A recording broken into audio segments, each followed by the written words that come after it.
দেশের সংস্কার আসলে কতটুকু হচ্ছে কতটুকু হচ্ছে না সেই বিষয় নিয়েও রাজনৈতিক দল এবং দেশের জনগণ সবার মধ্যেই নানান রকম ভাবনা চিন্তা কিন্তু চলছে। এই পর্যায়ে অনেকেই বলছেন নির্বাচনই একমাত্র উপায় এবং নির্বাচন হওয়াটা বেশ আবশ্যক, এবং সেই বিষয়গুলো নিয়ে কথা বলতে আমরা শুরু করছি আজকের SRS international BD presence turning point.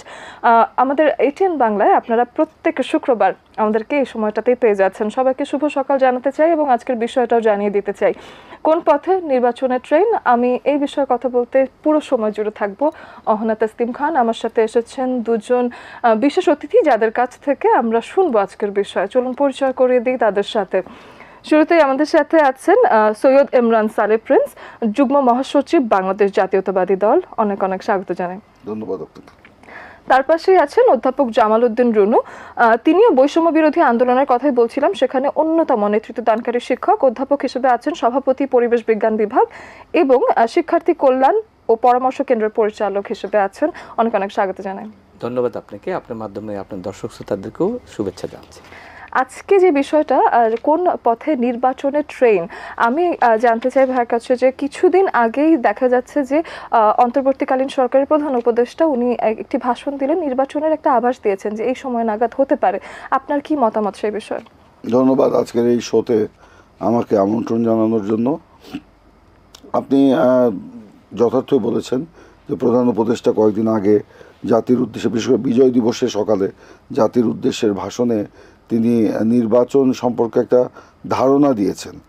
তো সেই ধারণা মোতাবেক আমরা যা পেয়েছি ওনার কাছ থেকে যে আগামী 2025-এর ডিসেম্বর অথবা 2026-এর জুন, এবং এখানে বক্তব্যে যদি, কিন্তু, তবে অনেক কিছু আছে আর কি। তো যাই হোক, আমরা রাজনৈতিক দলগুলো অবশ্যই আমরা নির্বাচন চাই। সেই নির্বাচনকে গ্রহণযোগ্য, অংশগ্রহণমূলক, উৎসব মুখর পরিবেশে করা এবং বিশ্বাসযোগ্য এবং সেটাকে আপনার নিরপেক্ষ করার জন্য যে সংস্কারগুলো প্রয়োজন সেই সংস্কারগুলো করেই নির্বাচনটা কিন্তু আমাদের চাওয়া। তো আপনারা যা বলেছেন জুলাই আগস্টের যে গণবিপ্লব, সেই গণবিপ্লবের পর আপনার ফ্যাসিস্ট হাসিনা, যিনি বাংলাদেশের গণতন্ত্রকে এবং নির্বাচনী ব্যবস্থাকে ধ্বংস করে দিয়ে তিনি একটা কর্তৃত্ববাদী দুঃশাসন কায়েম করেছিলেন। তো এরপরে মানুষের আকাঙ্ক্ষা তো বেড়েই গেছে। আমরা তো রাজনৈতিক দলগুলো তো নির্বাচন চাবো, এটা অবশ্যই, কিন্তু আমরা অন্যান্য তত্ত্বাবধায়ক সরকারের সময় আমরা 3 মাসের মধ্যে নির্বাচনটা আমরা চাচ্ছি না। কারণ আমরা জানি হাসিনা 15 বছরে দেশকে যে একটা ভঙ্গুর অবস্থায় রেখে গেছে, রাষ্ট্র কাঠামোকে ভেঙে চুরমার করে দিয়ে গেছে। এটাকে একটা ঠিকঠাক করে নির্বাচনের পথে নির্বাচনের ট্রেনটাকে ওঠানো এবং সেখানে যাত্রা শুরু করবে। আমি মনে করি যে প্রধান উপদেষ্টার বক্তব্যের মধ্য দিয়ে নির্বাচনী ট্রেন কিন্তু যাত্রা শুরু করেছে। এবং গতকালকেই আপনার পঞ্চদশ সংশোধনী বাতিল করে হাইকোর্ট যে ঐতিহাসিক রায় দিয়েছে, সেখানে কিন্তু নির্দলীয় নিরপেক্ষ তত্ত্বাবধায়ক সরকার যেটা নির্বাচনকালীন, সেটা কিন্তু পুনঃস্থাপিত হয়েছে, যেটা হাসিনা এক কলমের খোঁচায় একটি ফরমায়েশি রায়ের মধ্য দিয়ে সেটা বাতিল করে দিয়েছিলেন। এবং সেই কারণে কিন্তু দেশ চরম সংঘাত এবং অনিশ্চয়তার দিকে চলে গিয়েছিল। গণতন্ত্রকে বন্দী করে ফেলা হয়েছিল, নির্বাচনী ব্যবস্থাকে শেষ করে দেওয়া হয়েছিল। অনেক ধন্যবাদ। এদিকে আমি একটু স্যারের কাছে যদি জানতে চাই যে নির্বাচনের প্রস্তাবিত সময় নিয়ে আপনারা নিশ্চয়ই কিছু মন্তব্য রয়েছে, সেই বিষয়টা শুনে। খুবই ধন্যবাদ। প্রিন্স ভাই যেভাবে বলেছেন আমি ওনার সাথে কিছু যুক্ত করি। আসলে প্রথম কথা হলো নির্বাচনের তারিখ কোন প্রেক্ষাপটে মোটামুটি একটি আউটলাইন দিলেন ডক্টর ইউনূস, এটি একটু বোঝার ব্যাপার।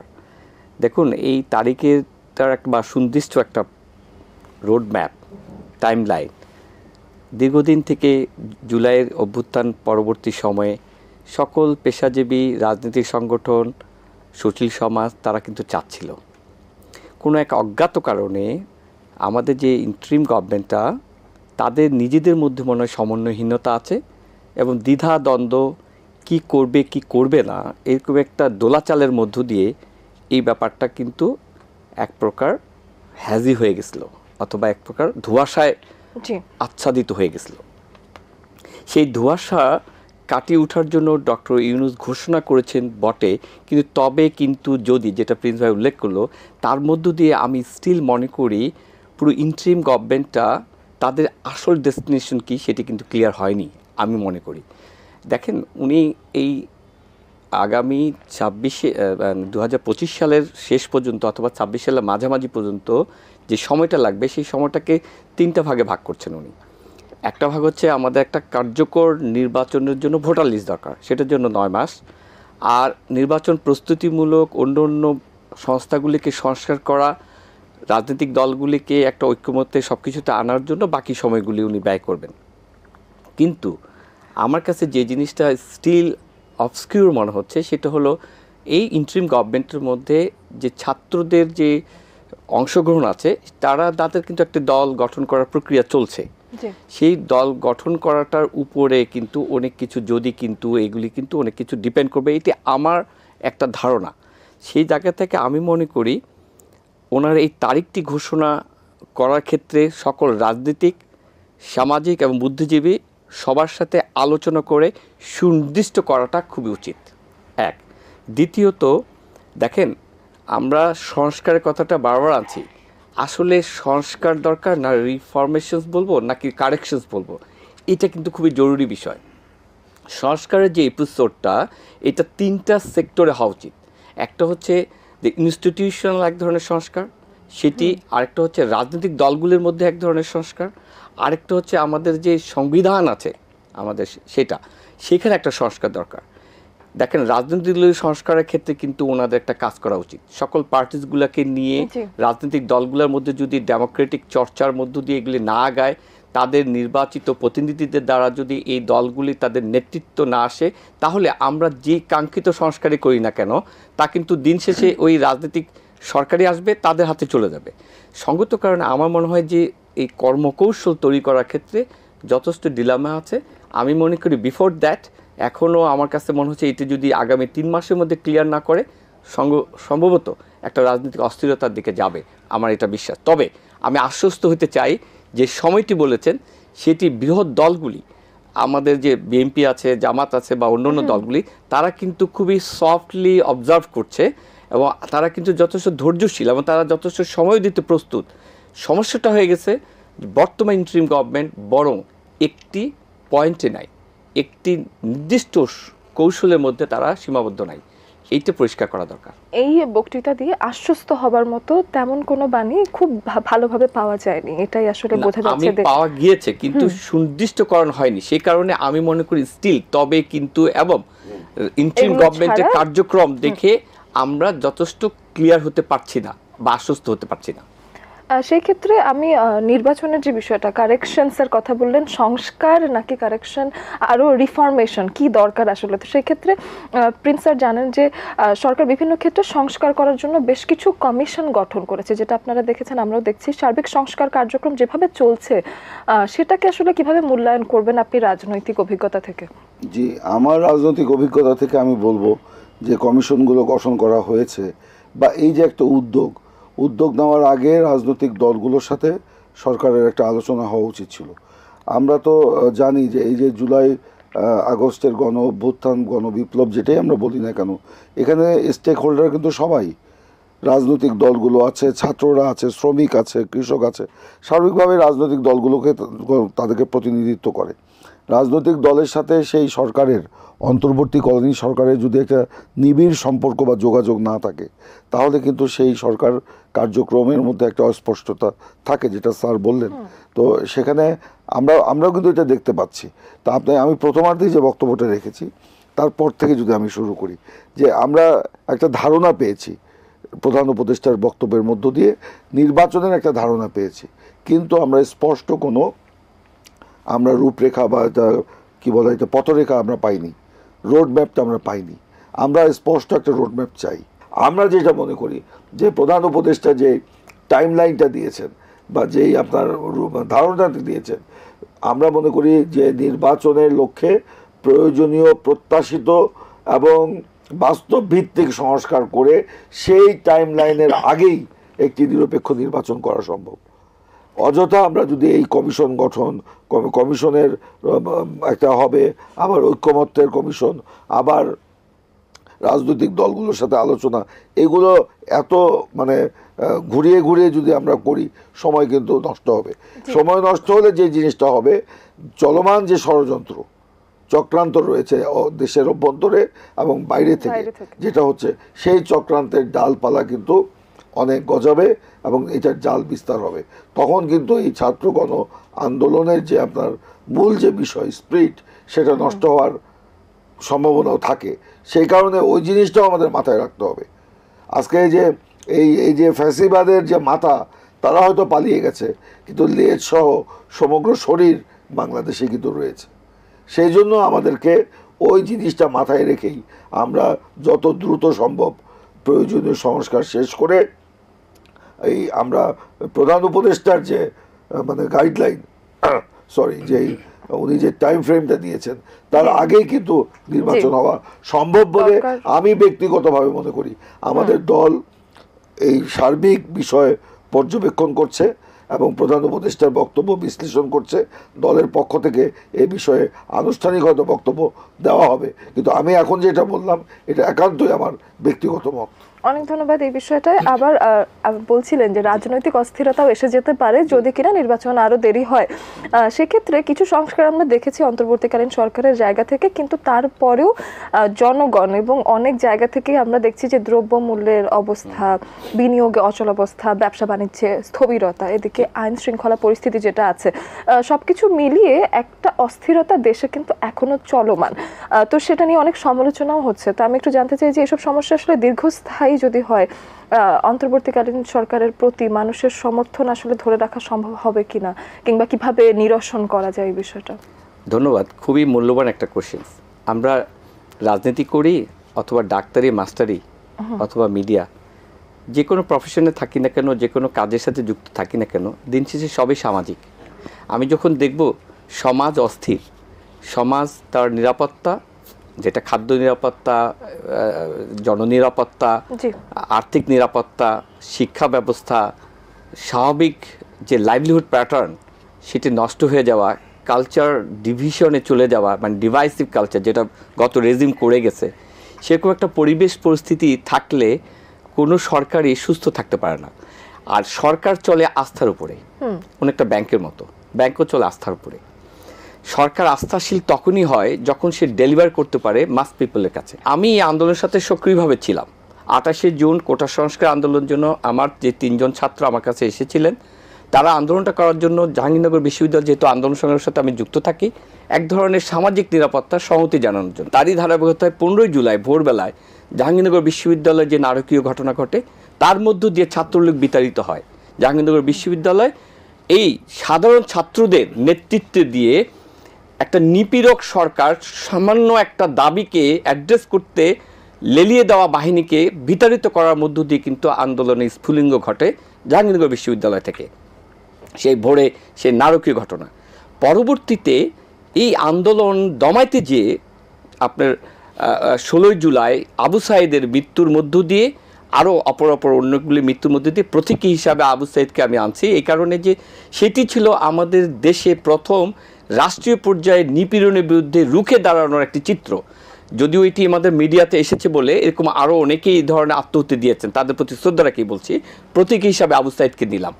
এই রুখে দেওয়ার পিছনে যে কাজটি করেছে সেটি বিগত 15 বছরের যে সকল রাজনৈতিক হত্যা, সামাজিক ন্যায় বিচারহীনতা, সামগ্রিক পরিস্থিতিতে অর্থনৈতিক লুটপাট এবং বৈষম্যতায় ভরপুর একটা জনগোষ্ঠীর ফুঁসে ওঠার একটা উপলক্ষ। সেইখানে এই ছাত্রদের মাঝে তার গার্জিয়ান, তার শিক্ষক, তার আশেপাশের লোকজন, রাজনৈতিক সাংস্কৃতিক সকল লোকজনই তাদের পিছনে অবস্থান নেয়। এবং তারই ধারাবাহিকতায় যখন 26শে জুলাই ডিবি অফিসে 6 জন সমন্বয়ককে ধরে আন্দোলন উড্ড করার একটা বাধ্যবাধকতা করলো, তখন এই আন্দোলন ছড়িয়ে পড়লো সারা বাংলাদেশে। জাহাঙ্গীরনগরও সেখানে আবারও ফুটিং নিল, 27শে জুলাই বিদ্রোহ করে কারফিউ এগেইনস্টে নিল। তার মানে আন্দোলনটা একটা ধারাবাহিক পরিস্থিতির শিকার হয়ে আওয়ামী লীগ সরকারও প্রস্তুত ছিল না, ওই রেজিমও, যে তাদের চলে যেতে হবে, আমরাও প্রস্তুত ছিলাম না এরকম একটা পরিবর্তন হবে। সঙ্গত কারণে যে এই পরিবর্তনের মধ্য দিয়ে যে সরকারটা আসছিল, সেই সরকারটা 90 সরকারের চেয়ে একটু ভিন্ন। 90 সরকারটি ছিল রাজনৈতিক সমঝোতার ভিত্তিতে একটি ইন্টারিম গভর্নমেন্ট। এই সরকারটা হচ্ছে তাৎক্ষণিকভাবে ছাত্রদের দ্বারা, আমরা এখনও ক্লিয়ার না কাদের মাধ্যমে এই সরকারটা হলো, তবে আসার জায়গাটা ছিল ডক্টর ইউনূস, এবং তার নেতৃত্বে হওয়ার ফলে আমরা চাচ্ছিলাম যে এই সরকারটা যে পুঞ্জীভূত যে সকল বৈষম্য সেগুলোকে সংস্কার না করে শুদ্ধিকরণের মধ্য দিয়ে সংস্কারের ইস্যুগুলোকে আউটলাইন করে রাজনৈতিক সংস্কারের মধ্য দিয়ে একটা ফেয়ার নির্বাচনের মধ্য দিয়ে একটা দেশের উত্তরণ ঘটাবে, যাতে আগামীতে মুক্ত চর্চার জায়গায় গণতান্ত্রিক প্রক্রিয়াটা সচল থাকে। তার মধ্য দিয়ে একদিনে না, যে জঞ্জাল আমরা তৈরি করেছি তা দীর্ঘ সময় লাগবে আমাদেরকে ঠিক হতে, সেই প্রক্রিয়াটা যাতে জারি করে, সেই জন্য চাওয়া। সেই জায়গা থেকে আমি বলছি যে এই মুহূর্তে দেশে দ্রব্যমূল্য ঊর্ধ্বগতি, আন্তর্জাতিক ষড়যন্ত্র, ভারতের যে সাম্রাজ্যবাদী অবস্থান, আমাদের উপদেষ্টাদের যে সকল বালখিল্য আচার আচরণ, যেমন আমি গতকাল শুনলাম যে পুরো বাংলাদেশ, পশ্চিমবঙ্গ, সেভেন সিস্টার নিয়ে এইটার যদি একটা অ্যাসেন্স না আসে, ম্যাপ সহ আমাদের একজন সমন্বয়ক যে এখন উপদেষ্টা পদমর্যাদায় আছেন, ওনার একটি পোস্ট নিয়ে কিন্তু ব্যাপক তোলপাড় হচ্ছে। তার মানে আমরা উস্কিয়ে দিচ্ছি। তার মানে আমরা বলতে চাচ্ছি কোথায় আমরা কাউন্টডাউন হয়ে আমাদের যে অর্জিত অভ্যুত্থানের যে ফলাফল, গণতান্ত্রিক চর্চার যে জায়গাটা আমরা অবহিত করেছি, রাজনৈতিক পেশাজীবী সংগঠনগুলিকে সাথে নিয়ে এই সমস্যাগুলোকে মানিয়ে নিয়ে আমরা নির্বাচনমুখী হব। কারণ নির্বাচনটাই আমাদের 50%, আমি মনে করি 80% অবারিত করবে আগামী যাত্রার সুন্দর পথ। এবং পরিবর্তিত পরিস্থিতিতে বিএনপির মতো একটি বড় দল বাধ্য হচ্ছে তাদের রিফর্ম করার, এবং তারেক জিয়ার যে ভাষণ আমি দেখেছি, তার যে স্পিচ দেখেছি, সেটি আজকে না, বিগত দিন থেকে আমরা আশান্বিত হচ্ছি যে একটা রাজনৈতিক রিফর্মেশন ওনারাও ফিল করেন। নচেত এই তরুণ প্রজন্ম বলতে আমি ঢাকা কেন্দ্রিক সমন্বয়ক দ্বারা তরুণ প্রজন্ম না, সারা বাংলাদেশে এই আন্দোলনের সাথে যুক্ত যে তরুণ প্রজন্ম, তাদের কাঙ্ক্ষিত লক্ষ্য আমরা পূরণ করতে পারবো না। সঙ্গত কারণে আমরা মনে করি সেন্সিবল হওয়া উচিত সবাইকে।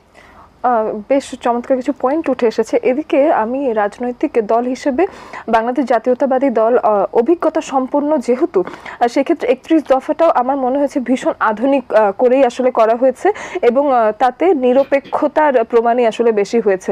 তারপরও এই যে রাজনৈতিক অস্থিরতা, সেখানেও যদি আসি, বা দেশের যে অস্থিরতা আছে, দ্রব্যমূল্যের ঊর্ধ্বগতি আছে, বিনিয়োগ অচলাবস্থা আছে, এই সব নানান কিছু নিয়ে জাতীয়তাবাদী দল কিভাবে এগুলো নিরসনে আপনাদের কোনো প্ল্যানিং আছে কিনা? অবশ্যই আমাদের প্ল্যানিং আছে। আমরা বিএনপি একটা বৃহৎ রাজনৈতিক দল, ক্ষমতায় থাকি বা না থাকি আমাদের এইসব ব্যাপারগুলো, পাবলিক সাফারিংস হয় বা জনগণের সমস্যা নিয়ে আমরা কাজ করি। তো এগুলো তো আমরা ক্ষমতায়ও ছিলাম, আবার হয়তো ক্ষমতায় যেতে চাই, জনগণের সমর্থন যদি আমাদের সাথে থাকে, তাহলে সেই জন্য আমাদের এই প্রস্তুতিগুলো থাকে। এই 31 দফার মধ্যেও দেখবেন যে নিত্য প্রয়োজনীয় দ্রব্যমূল্যের ঊর্ধ্বগতি রোধ করার জন্য আমরা কি করতে পারি, সেই কথাগুলো কিন্তু আছে। আমরা জনগণকে কিভাবে আরও বেশি আমরা রাষ্ট্রের পক্ষ থেকে সাপোর্ট দিতে পারি, যেমন আমরা ইতিমধ্যে ফ্যামিলি কার্ডের কথা বলেছি। প্রত্যেকটি পরিবারের নারী সদস্যকে ফ্যামিলি কার্ড দেওয়া হবে। ফ্যামিলি কার্ডের মাধ্যমে তাকে প্রতি মাসে তার মাসিক যে খরচ, সাংসারিক খরচের একটা অংশ আমরা রাষ্ট্রের পক্ষ থেকে দিতে চাই। প্রত্যেক নাগরিকের জন্য একজন করে চিকিৎসক থাকবে। মনে করেন একজন চিকিৎসকের অধীনে ধরেন 1000 নাগরিক থাকবে। এই 1000 মানুষ তার স্বাস্থ্যগত বিষয় নিয়ে সেই চিকিৎসকের কাছে যাবে, বিনামূল্যে তার চিকিৎসা দেওয়া হবে, ওষুধ দেওয়া হবে, এবং চিকিৎসার জন্য বিভিন্ন জায়গায় রেফার করবে। এগুলো কিন্তু সেই সংস্কারেরই অংশ। যেমন বেকার ভাতার কথা বলা হয়েছে, যে তরুণদেরকে আমরা কর্মসংস্থানের দিকে যাব। একটা হলো রাষ্ট্রীয়ভাবে কর্মসংস্থান করা, আরেকটা বেসরকারি খাত, এবং আরেকটা হলো আত্মকর্মসংস্থান। এর বাইরে প্রবাসে আমরা তাদেরকে পাঠাবো। তারপরেও যে অংশটা শিক্ষিত হোক কিংবা শিক্ষিত না হয়েও যারা বেকার থাকবে, তাদের জন্য 1 বছর ব্যাপী বেকার ভাতা দেওয়া হবে। এই 1 বছরের মধ্যে তাকে স্কিল করে তাকে কর্মসংস্থানের দিকে নিয়ে যাওয়া হবে। সেগুলো কিন্তু আমরা সেখানে দিয়েছি। নারীদের সম্মান বা নারীদের ক্ষেত্রে তো বললাম, প্রত্যেক ফ্যামিলির নারী মেম্বারের জন্য একজন নারী মেম্বারকে ফ্যামিলি কার্ড দেওয়া হবে। তার মানে কি সেই ফ্যামিলিতে ওই নারীর যে সম্মান, যে মর্যাদা, সেটা কিন্তু প্রতিষ্ঠিত হবে। নারী নির্যাতনের হাত থেকে সেখানে সে কিছুটা হলেও তো আমরা এর মধ্য দিয়ে তাকে আমরা রক্ষা করতে পারবো। এবং সামাজিক অবক্ষয় যেটা হচ্ছে, নারীদেরকে সেখান থেকে আমাদের বের করে নিয়ে আসার ব্যবস্থা নেওয়া হয়েছে। এরকম যুগোপযোগী অনেক গতানুগতিক ধারার বাইরে আমরা কিন্তু প্রস্তাবনা দিয়েছি সংস্কারের ক্ষেত্রে। তো এগুলো কিন্তু রয়েছে। এবং এই যে নিত্য প্রয়োজনীয় দ্রব্যমূল্য জনগণের ক্রয় ক্ষমতার মধ্যে রাখার জন্য আমরা বাস্তব ভিত্তিক আমরা সেই কথাগুলো আমরা বলতে চাই। আমরা বর্তমান সরকারকেও সহযোগিতা করতে পারি যদি সরকার আমাদের সহযোগিতা চায়, কিন্তু আমরা এই পর্যন্ত আমরা দেখলাম না সরকারের পক্ষ থেকে যে বলা যে আপনারা আমাদেরকে বলেন কিভাবে এই সমস্যাটা নিরসন করা যায়, এটা কিন্তু আসে নাই। আচ্ছা, তো সেই ক্ষেত্রে শেষের দিকেই যেহেতু টানতে চাই, আমি একটু শেষমেশ পরিশেষে স্যারের কাছে কিছু শুনে আসি যে কিছু বলতে চান কিনা এই বিষয়ে। আপনি যে বিএনপির 31 দফার যে সংস্কার কথা বললেন, আমি চমৎকার করে কয়েকটা পয়েন্ট বলি। বিএনপি কিন্তু চমৎকার কিছু কথা বলেছে, আমি ধন্যবাদ জানাই বিএনপির ইয়াকে। নিজে কিছু সংস্কার এনেছেন, ওনাকে আর দেশনায়ক তারেক জিয়া বলা যাবে না, উনি তারেক জিয়া। জনকল্যাণমূলক জাতীয় ঐক্যমতের সরকার প্রতিষ্ঠা, বিশাল একটি কিন্তু উনি আগাম ডিক্লেয়ার করেছেন। উনি যদি নির্বাচনে যান তারপর জাতীয় ঐক্যমতের একটি সরকার করবেন, তার কাজ হবে সংবিধান সংস্কার কমিশন গঠন করা। সেখানে কি হবে, তার চেয়ে আমার সবচেয়ে ভালো লেগেছে যে জায়গাটা, আমাদের যেটা নিয়ে সমস্যা, আমাদের কিন্তু কোনো সমস্যা নেই, আমাদের হলো দ্বন্দ্ব। এটা হচ্ছে ন্যাশনাল রিকনসিলিয়েশন কমিশন। আমাদের জিয়া বড় না শেখ মুজিব বড় না মাওলানা ভাসানী বড়, এগুলি ঠিক করা। তাহলে এটা একটা বড় ধরনের ওনার কিন্তু ফুটিং। সবচেয়ে ইম্পর্টেন্ট হচ্ছে সংবিধান 70 অনুচ্ছেদ ওনারা সীমিত করে ফেলবেন কয়েকটা এপিসোডে, বাকিটাতে ফ্রি। মানে সংসদে যারা যাবেন বিএনপির এমপি হলো, তারা সব আইনের ক্ষেত্রে ডিবেট করতে পারবেন, শুধুমাত্র বাজেট বা অন্য অন্য প্রভিশন যেখানে ফ্লোর ক্রস করার ব্যাপার থাকবে। তার মানে এটা একটা বড় ধরনের কিন্তু মাইন্ড সেট আপ তাদের। সঙ্গত কারণে আমাদের দল নিরপেক্ষ একটি নির্বাচনের জন্য তাদের কিন্তু আগেও ছিল কমিটমেন্ট। সে কারণে খেয়াল করে দেখেন বিএনপির ট্র্যাক রেকর্ড কিন্তু বলে বহুমত বহুপথ চলার একটি স্লোগানের মধ্য দিয়ে ওনার কথা, যে ধরনের কথাই যদি বলি যে দলের চেয়ে দেশ বড়, দেশ মানে ব্যক্তির চেয়ে দল বড়, দলের চেয়ে দেশ বড়। ঠিক খালেদা জিয়ার একটা রাজনৈতিক পরিক্রমা আছে, আপসীর নেতৃত্বের মধ্য দিয়ে উনিও বুঝেছেন যে দেশ বাঁচাও মানুষ বাঁচাও। আর তারেক জিয়া সেই জায়গাটা একটা, তারেক রহমান যেই কথাটা উনি এনেছেন যে ইয়েস টেক ব্যাক বাংলাদেশ, সেই জায়গাটায় যে কথাটা আমরা সংস্কার বলি, সংস্কারটা অত্যন্ত গভীরের বিষয়। কিন্তু শুদ্ধিকরণ কাজটা এই তত্ত্বাবধায়কের মেইন কাজ ছিল শুদ্ধিকরণ, পুলিশের শুদ্ধিকরণ, যে দলীয় লোক বাদ দিয়ে নিরপেক্ষ লোক দরকার। আপনার সচিবালয় শুদ্ধিকরণ, সেই শুদ্ধিকরণের কাজগুলি হচ্ছে না। আমরা দেখছি যে এখনও এর ভিতরে একটা ভেস্টেড ইন্টারেস্ট গ্রুপ কাজ করছে, যারা এই শুদ্ধিকরণের কাজটাতে আগিয়ে নিচ্ছে না। সেই কারণে আমি মনে করি দেশ একটা এখনও ভয়ানক পরিস্থিতির মধ্যে আছে। যে কোনো সময় আমরা কিন্তু আমাদের বৃহৎ বিপ্লব বলি, আমাদের যে বিপ্লব, আমাদের যে গণ অভ্যুত্থানের যে ফলাফল, সেটি ভুলুণ্ঠিত হতে পারে। তত্ত্বাবধায়ক সরকার সেন্সিবল হওয়া উচিত, সকল রাজনৈতিক দলগুলিকে আস্থায় নেওয়া উচিত।